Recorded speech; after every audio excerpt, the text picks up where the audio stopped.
When the Body Says No by Gabor Maté. Understand why stress is so detrimental to your health.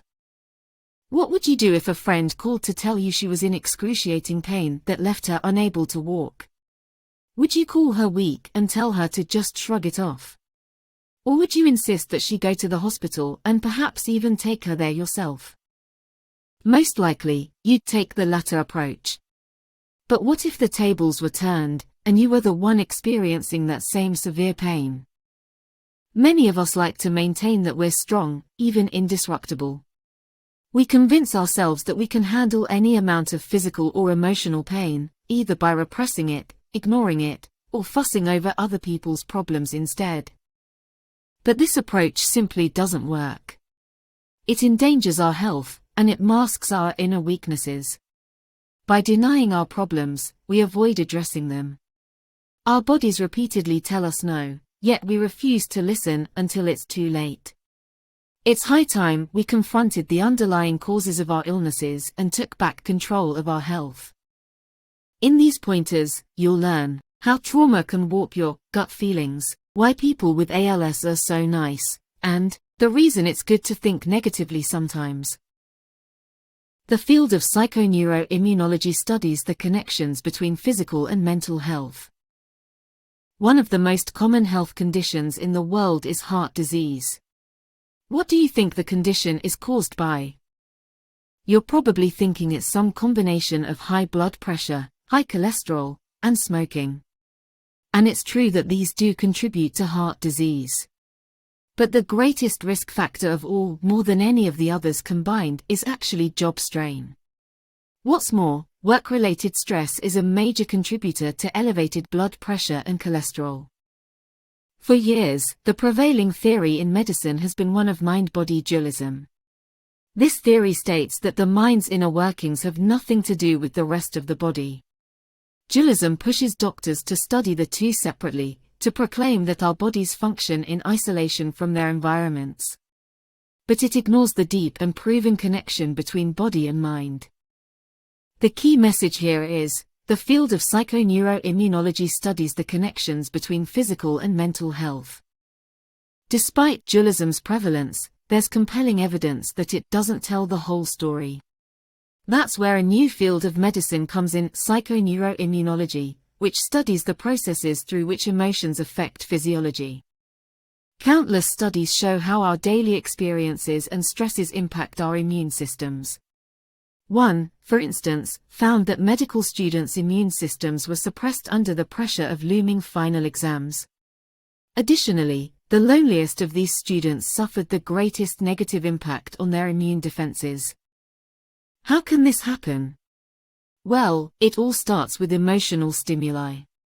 Emotions are electrical, chemical, and hormonal discharges from the human nervous system. These influence, and are influenced by, the functioning of our major organs and immune defenses. Stress, in particular, works to disarm our immune systems. This is bound to have major effects, and it can even cause chronic illness. One of the author's patients, Mary, provides a good example. Mary has scleroderma, an autoimmune disease that causes her skin, esophagus, heart, lungs, and other tissues to stiffen. One day, in an appointment with the author, Mary revealed her life history of extreme emotional repression. She had been abused as a child, and had constantly had to protect her sisters from their foster parents. In youth and in adulthood, she rarely considered her own feelings, compulsively taking responsibility for others instead, even as her scleroderma worsened. Mary's repeated emotional repression could have disarmed her body's immune defenses, making her vulnerable to the ravages of scleroderma. Stress is a response to a perceived threat that affects every body system. Think for a second about the things that stress you out the most. Whatever stressors come to mind, they are likely to be quite different from those of other people. This is because an essential component of experiencing stress is the particular processing system that interprets any given stressor. We all have the same basic processing system, that is, the brain and nervous system. But the definition of a stressor depends greatly on the person assigning meaning to it. Losing a job, for instance, would probably be much more stressful to a person living paycheck to paycheck than a high-level executive with a large cushion of savings. At the end of the day, all forms of stress stem from the same feeling that something you perceive as necessary for survival is under threat. This is the key message: stress is a response to a perceived threat that affects every body system. The impacts of stress can be felt across many parts of the body. But it primarily affects three systems: the hormonal, immune, and digestive systems. When you first become aware of a threat, your hypothalamus, which is in the brain stem, releases a hormone called CRH. This hormone travels to the pituitary, at the base of your skull, which then releases a different hormone called ACTH. The blood carries ACTH to the adrenals, located in the fatty tissue on top of your kidneys. The adrenals then secrete cortisol, which acts on almost every tissue and organ in the body. It suppresses the immune system, diverts blood away from your organs to your muscles, and gets your heart pumping faster. Its goal is to make you hyperfocused on the threat at hand so you're better able to react. Cortisol helps us survive in acute, short-term instances. But when stress becomes chronic, lasting for long periods, high levels of cortisol can destroy tissue, raise blood pressure, and damage the heart. One study looked at the effects of chronic stress on the activity of a type of immune cells known as natural killers, or NK cells. These have the ability to destroy malignant cells, such as cancer. The study showed that in chronically stressed caregivers of people with Alzheimer's disease, NK cell functioning was significantly suppressed. On top of that, any wounds the caregivers got took an average of 9 days longer to heal than those in the control group. The caregivers were also less responsive to immunization against influenza. This is how stress can begin to attack the body. Stress confuses the body, causing it to attack itself. Rachel is a young woman who grew up in constant conflict with her older brother, whom she perceived to be her father's favorite. As a child, Rachel was the quintessential well-behaved little girl. As an adult, she worked hard to keep up this image.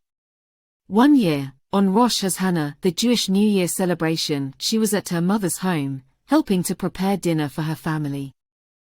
But Rachel didn't intend to stay and eat with everyone else. Instead, she would leave at 4 p.m. so her brother, sister-in-law, and niece could enjoy the holiday together. Even though she did all the work in cooking and preparing, she didn't allow herself to participate in the dinner, all because she knew her brother didn't want her there. However, before she could leave, Rachel began to experience extreme pain in one of her legs, where she had rheumatoid arthritis. Not normally one to verbally express pain, this time, Rachel couldn't stop screaming. In the end, she had to go to the emergency room. It was a clear instance of stress causing a flare-up of her disease. Here's the key message: stress confuses the body, causing it to attack itself. Our immune defenses must be kept in careful balance. Otherwise, they can end up harming the very tissues they are meant to defend. In some circumstances, this can lead to people being diagnosed with various autoimmune diseases, such as rheumatoid arthritis. Autoimmune diseases involve the immune system attacking the body, and damaging joints, connective tissue, or organs in the process.